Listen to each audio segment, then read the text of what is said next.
My entitled family has always treated my money like it belonged to them. But when I finally got tired of funding their lifestyles and told them no for the first time, they completely lost their minds that I'm a 30-year-old working as a tech consultant in a well-compensated position. For the past decade, I've dedicated myself to reaching my current professional standing. I'm unattached and reside in an unpretentious apartment within a large city. It's nothing extravagant, but it's comfortable and entirely my own. The journey here has been extensive, yet I'm proud of the existence I've cultivated. Unfortunately, my relatives don't share this perspective. To them, I'm simply a money source, a personal bank, and this situation has only worsened with time. To provide some context, my family belongs to the middle class and has consistently faced financial difficulties, primarily due to unsound monetary choices. There's my mother and father, both in their mid-50s, a younger brother at 27, and an elder sister who is 35. They are decent individuals, but their financial judgment seems to vanish when it comes to money matters. Growing up, I recall them spending lavishly on items they couldn't afford, like a new car when the existing one was perfectly fine, or a family vacation charged to credit cards that took years to clear. Therefore, it's unsurprising that their financial state remains chaotic. When I initially started earning a good income, I didn't mind offering assistance. At the time, it felt good to contribute to my family. I covered a medical bill for my mother following an unexpected surgery, paid for some car repairs for my father, and helped my brother with rent when he lost his employment. It was minor support at first, and I was content to provide it. However, as the years passed, the requests grew larger and more frequent. It progressed from, "Can you help us with this bill?" to, "We're planning a family vacation, and your contribution for the flights would mean a lot." Or my brother would say, "I need a new car for work, and I found a great one, but I'm short $2,000. Could you cover it?" I didn't recognize the pattern initially. I believed I was simply offering occasional help because that's what families do. But it began to feel less like assistance and more like an expectation. The more I provided, the more they requested. It reached a point where they weren't even asking anymore. They were simply informing me of their needs, as if it were my duty to manage. 6 months ago, I decided it was enough. I had a discussion with them and explained that I couldn't continue rescuing them financially whenever they needed money. I was willing to assist with genuine emergencies, but I wouldn't fund their lifestyle choices any longer. The reaction was unfavorable. My mother immediately began weeping, claiming I was deserting them after all their sacrifices for me. My father stated I was being selfish and that money had changed me. My brother and sister were equally critical, saying I was acting superior to them now. It was a chaotic scene, and I left that conversation feeling like the villain, even though I knew I needed to establish boundaries. Things were quiet for a while afterward, and I thought perhaps they had finally grasped the situation.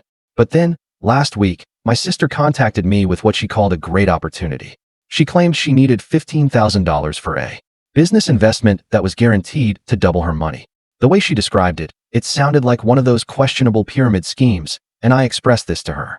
I tried to be polite but firm and declined, reminding her of the boundary we had discussed 6 months prior. That's when she erupted. She ranted about how I was unsupportive and didn't believe in her aspirations. She argued that I had the money, so why was I being so miserly? I stood my ground and told her I couldn't help this time. That's when she played the guilt card, saying, "After everything I've done for you growing up, this is how you repay me?" I was astonished.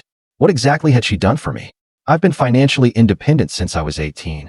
If anything, I've been supporting her, not the other way around. A few days later, I received an invitation to a family dinner at my parents' residence. I was reluctant to attend, but I reasoned it was better to confront the situation directly rather than let it fester.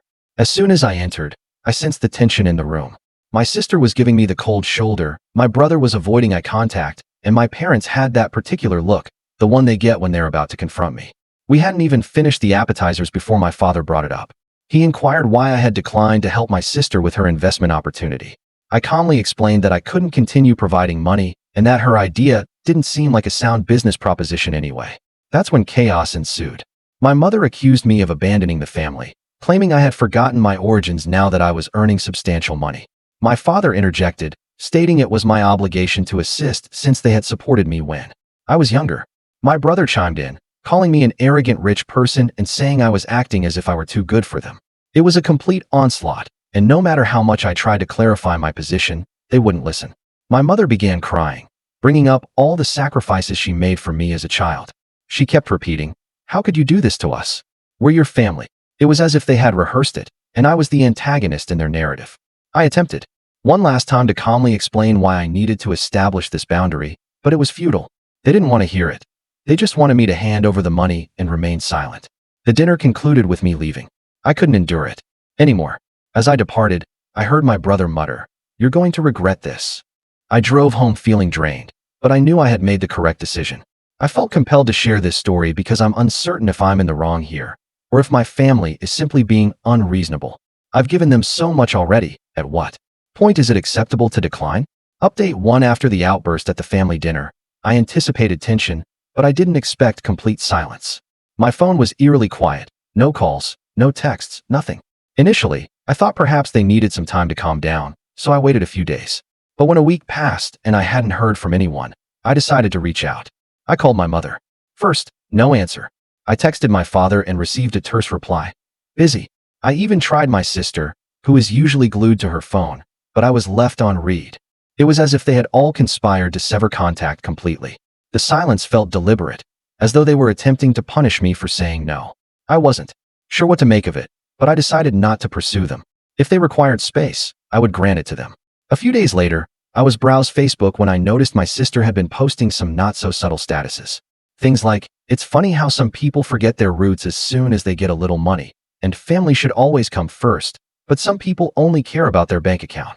I knew these were directed at me, and I wasn't surprised. To see mutual friends and extended family members liking and commenting with remarks such as "so true" and "you deserve better." It was evident she was attempting to portray me as the villain.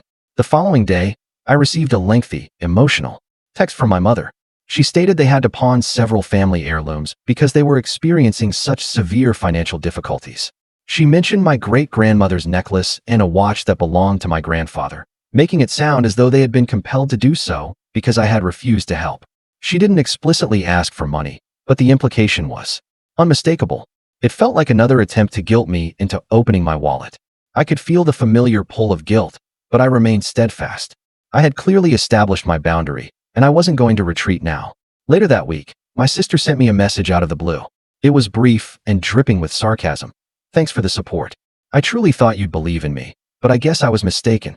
I ignored it at first, but she followed up with a longer message about how hurt she was that I didn't believe in her business venture and that I was acting spitefully. I recognized she was trying to manipulate me, to make me feel like the bad guy for not investing in her latest scheme. I decided to try one more time to clarify the situation. I proposed we meet and have a calm, rational discussion. I offered to sit down with all of them, just to talk things through and try to understand each other better. But they refused.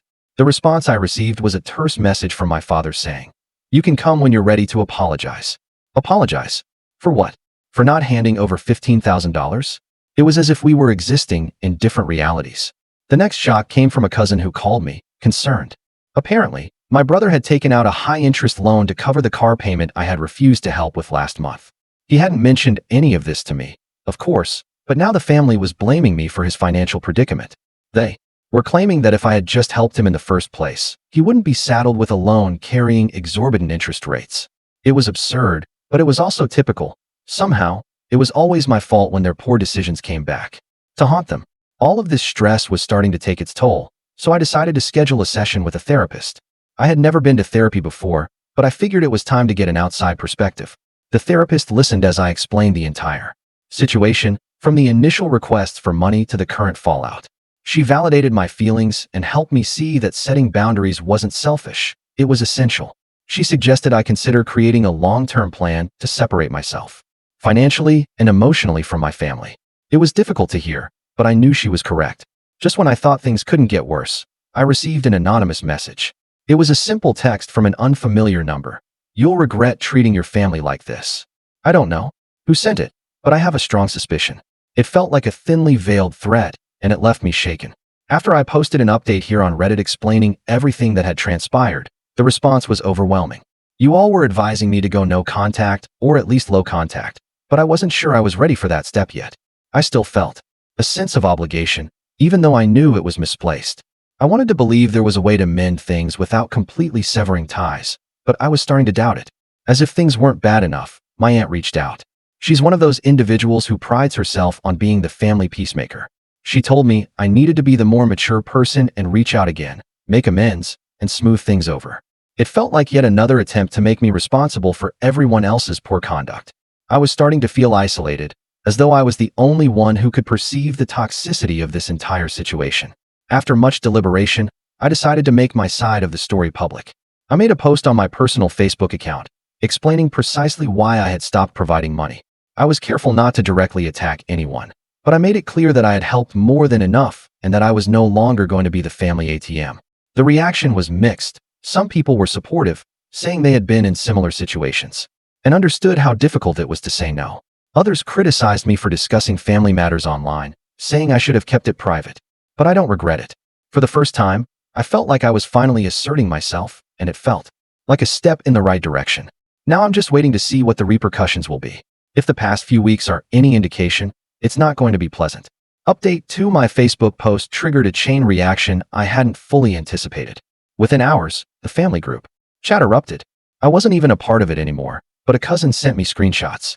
My parents were enraged, accusing me of betrayal and claiming I had crossed a line by publicly exposing our private issues. It wasn't long before I realized I had been blocked by both of them. I didn't even receive a direct message, just silence. And a social media block, a typical move. Then the real barrage began.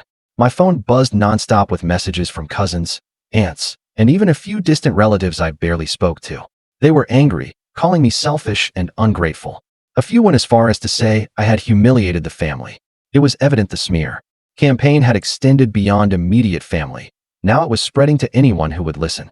I received texts like, "How could you turn your back on your own blood?" And "You've changed since you got rich." It was ludicrous, but also draining.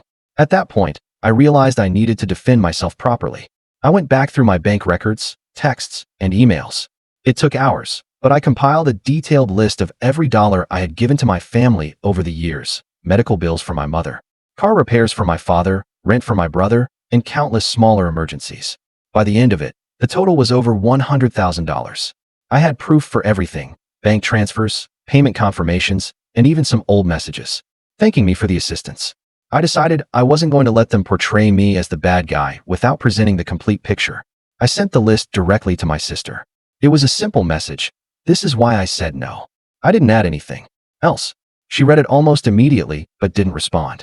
For once, she was silent. I waited, half expecting some kind of apology or at least a reply, but there was nothing. It felt like she had finally run out of things to say. Later that day, I received a call from a family friend I hadn't spoken to in years.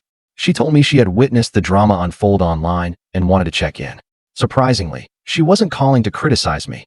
Instead, she shared her own story about dealing with manipulative family members who had exploited her for years.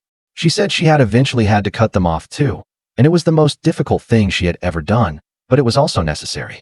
Her support meant a lot, and it was a small comfort to know I wasn't entirely alone in this. That night there was a loud knock at my door. It was my brother. He appeared angrier than I had ever seen him. Without any pleasantries, he began ranting about how I had ruined the family's reputation and that I needed to remove my post immediately. He was yelling, pacing back and forth in the hallway, and it was clear he wasn't there for a calm discussion. He lunged forward as if he was about to initiate a physical altercation, so I stepped back and told him he needed to leave. He didn't listen, and the situation rapidly escalated. I had no choice but to contact the police. They arrived and instructed my brother to leave, warning him that if he returned, he could be arrested. It was surreal watching this unfold outside my apartment. It felt like we had reached a new low point. I never thought I would have to call the police on my own brother, but here we were. The next morning, I contacted a lawyer. I needed to understand my options if the harassment didn't cease. The lawyer explained that I could file a restraining order if things escalated further, but suggested trying a cease and desist letter first. I decided to hold off for now, but it was good to know I had options if it came to that. A few days later, I received a letter in the mail. There was no return address, but the handwriting looked familiar. Inside was a single piece of paper with a typed message: "You'll regret making enemies out of family." It didn't state who it was from, but I could guess. It felt like another threat, another attempt to coerce me into submission. I posted an update here on Reddit about everything that had transpired since my last post. The response was immense. The thread exploded with you all sharing your own experiences of family entitlement and dysfunctional dynamics. I wasn't expecting so many replies, but it was strangely comforting to see I wasn't the only one dealing with this kind of situation. Not long after, I learned from a friend that my family had a gathering without me. It was the first time I hadn't been invited to a major family event. They had even posted photos online, tagging everyone except me. It was a deliberate slight, a clear indication that they were excluding me as punishment. I wasn't sure how to feel about it. Part of me was relieved, but it also hurt more than I expected. I brought it up in my next therapy session. The therapist listened and then posed a question that resonated with me. Do you think this is the first real step towards independence? It was a painful question, but it made sense. Perhaps this was the break I needed, the impetus to finally separate myself from all the turmoil. I've made a decision. I'm going to initiate the process of going no contact. It's not what I desired, but I see no other alternative. The manipulation, the threats, the constant pressure, it's too much. I'm beginning to realize that the only way I'm going to find peace is by completely distancing myself, even if it causes pain. I'm not sure what will happen next, but I know one thing. I'm done playing their games. It's time to prioritize myself, even if that means walking away. Update 3. After the last tumultuous encounter, I knew I couldn't continue living this way. I officially decided to go no contact with my immediate family. I blocked them all on social media, changed my phone number, and shared the new number with only a few trusted friends and my lawyer. It wasn't an easy decision, but I had to shield myself from the incessant manipulation. For the first time, I felt a glimmer of hope that perhaps this nightmare would finally conclude. But within days, the calls began, unknown numbers, one after another. At first, I disregarded them, assuming they were spam. But then, one day, I answered out of curiosity, and it was my aunt, the family peacemaker. She launched into a frantic tirade, demanding I cease this absurdity and revert to the previous state of affairs. She told me to apologize, that my parents were heartbroken and didn't deserve this treatment. I hung up without uttering a word. Blocking her number was simple, but it left me shaking my head at how quickly they had circumvented the block. Then, the letters started arriving at my apartment. The first one was from my mother, filled with emotional guilt tripping. She wrote things like, "How could you abandon your own mother? And we've done everything for you, and this is how you repay us?" It was almost comical, if it weren't so sad. Another letter came from my father, more aggressive in tone, demanding that I be a man and take responsibility for the family. But the real shock was the letter from my brother. It wasn't a plea or an attack, it was an invoice. He had actually typed up a bill for emotional damages, itemizing every instance he believed I had financially wronged him. It was absurd, like something out of a bad film. I realized then that this wasn't going to stop on its own. I met with my lawyer again to discuss the next steps. They recommended sending a formal cease and desist letter to my family, warning them that any further contact could result in legal action. I was hesitant, it felt harsh. But the lawyer was clear. This might be the only way to get them to back off. So, we sent the letters. A few days later, my mother appeared at my workplace. I work in a secure building, so she couldn't get past the lobby, but she still caused a scene. She was crying, telling anyone who would listen that I had been brainwashed against the family. The receptionist called me down, looking concerned. I could see my mother through the glass doors, pacing and wailing as if she were on a stage. Security had to escort her out, and I was left to apologize to my coworkers, who were staring at me as if I were a criminal. It was humiliating. I brought it up in therapy the next day. My therapist helped me process the embarrassment, reminding me that this was a sign of how desperate my family had become. They suggested that I start considering a restraining order, especially after the stunt my mother pulled at work. It wasn't what I wanted to hear, but I knew it was the truth. This wasn't normal behavior, and it wasn't going to end unless I took stronger action. In the midst of all this, I learned from a friend that the family was now divided. My parents and sister were still entirely against me, but a few cousins and even an uncle had reached out to say they understood why I was doing this. They shared their own stories of being guilt-tripped and pressured into giving money they couldn't afford. It was bittersweet. I was glad to have some support, but it felt like proof of just how deep the dysfunction ran in our family. Around this time, an old high school friend reached out after seeing the drama unfold on social media. They told me they had gone through something similar with their own family and had to cut ties for their own sanity. We ended up talking for hours, sharing stories, and venting about the stress of dealing with manipulative relatives. It was a relief to know I wasn't the only one who had to make such a difficult choice. Meanwhile, word reached me that my sister's business venture had failed, precisely as I had predicted. Instead of taking responsibility, she was blaming me, telling everyone that it was my fault for not investing and that I had cursed her with bad luck. It was the same old story. Nothing was ever her fault. I could only shake my head at the audacity. I decided it was time for a fresh start. I began looking into job transfers and checking out apartments in a new city, far away from all this chaos. The idea of starting over was terrifying, but it was the only way I could see to truly escape the constant harassment. Just when I thought things might be calming down, my brother showed up one last time. He looked different this time, almost defeated. He admitted that he was in over his head with debts and that the family had pressured him into trying to get money from me. For a moment, it felt like we might actually have a real, honest conversation. But then he ruined it by asking for a small loan to cover his latest credit card bill. I declined. He left looking angry and hurt, but I felt a strange sense of relief. It was clear now that I wasn't going to be their savior anymore. The final straw came a few days later when I received another anonymous message, this time from a family friend. "You're tearing this family apart. If you don't fix this, someone else will." It felt like a threat, and I knew I couldn't ignore it. I returned to the lawyer and officially filed restraining orders against my mother and brother. It was painful, but it was the only way to protect my peace and move forward. The drama isn't over yet, but I feel like I've taken the first real step toward freedom. Update: for the restraining orders against my mother and brother were finally processed and served. I believed that would be the end of the worst of it, but I was mistaken. Almost immediately, my phone buzzed with several furious voicemails from my father. He wasn't named in the restraining orders, but he was livid. He called me a traitor and accused me of abandoning the family.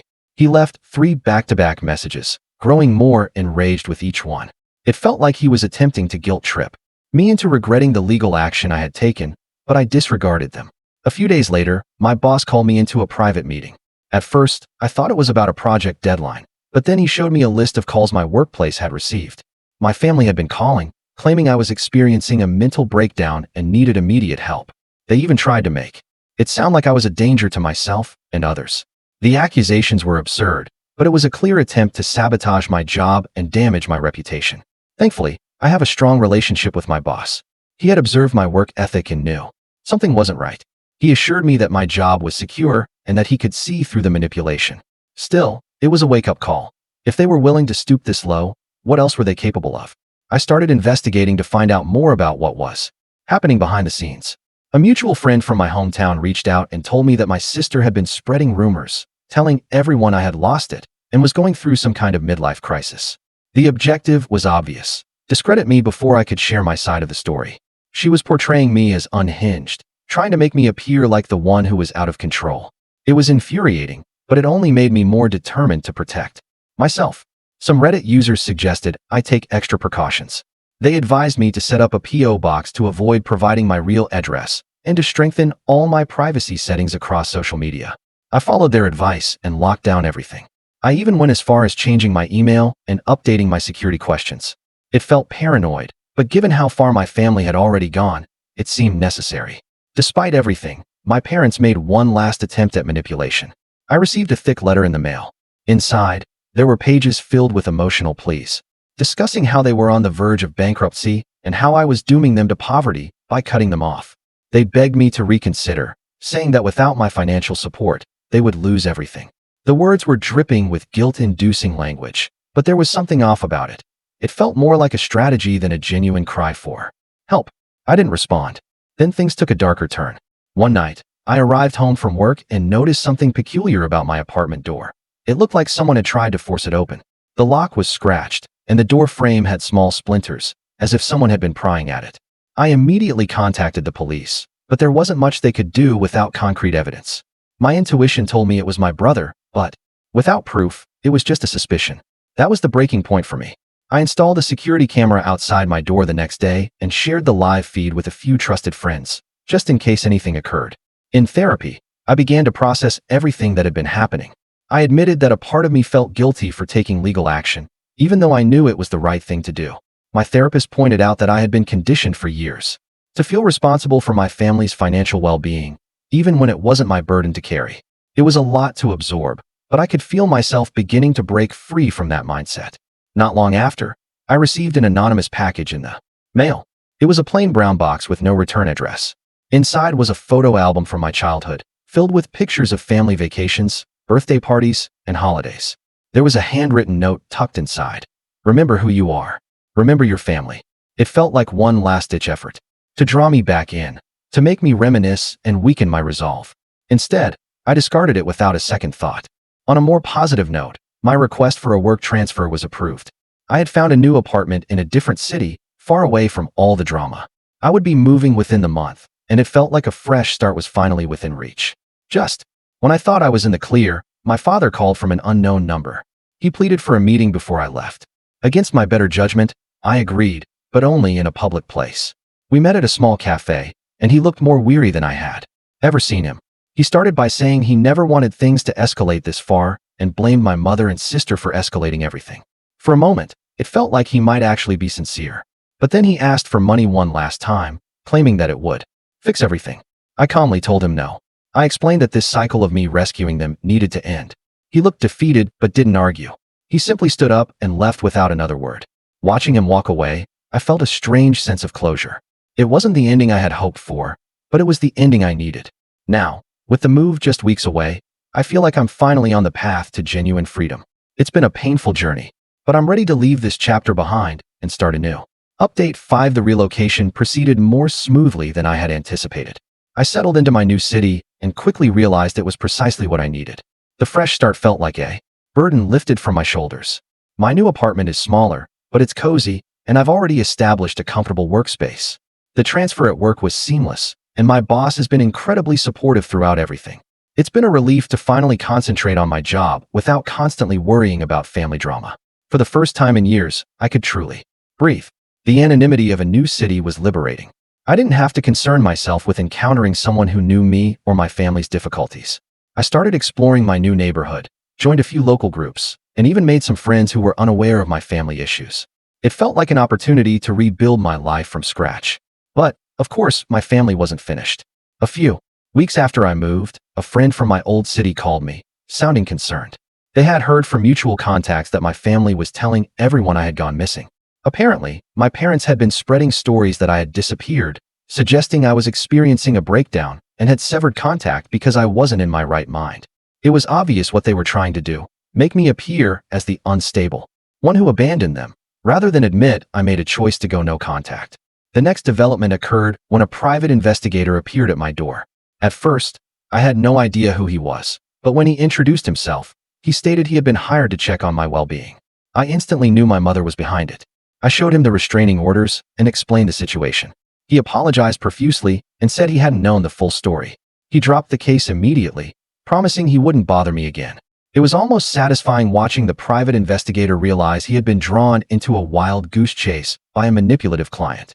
Not long after that, my sister made her final desperate move. She posted an open letter on Facebook, tagging as many family members and friends as she could. In it, she portrayed me as the villain, claiming I had abandoned the family after all they had done for me. She listed all the supposed ways I had hurt them, including things that were twisted half-truths or outright falsehoods. It was a full-blown smear campaign, clearly intended to make me appear monstrous to anyone who didn't know the complete story. Instead of reacting emotionally, I decided it was time for my own strategic move. I composed a detailed post of my own. I included every receipt, bank statement, and message proving how much financial support I had provided them over the years. I laid out the timeline of events, from the escalating demands to the harassment that led me to file restraining orders. I didn't hold back, and I ensured everything was supported by evidence. I posted it publicly, tagging only my sister and allowing everyone else to discover it on their own. The response was explosive. My post went viral, not just among our mutual friends, but it began circulating among people who didn't even know us personally. The comments section filled with support for me, and many people shared similar stories of family entitlement and manipulation. My sister's narrative was completely dismantled. By the end of the day, she deleted her open letter, and then her entire Facebook account. It was a complete backfire, and I couldn't help but feel a sense of vindication. The fallout was swift. Friends and extended family members who had sided with my parents started reaching out to apologize. I received messages from people saying they had had no idea what was really going on and that they were sorry for believing the falsehoods.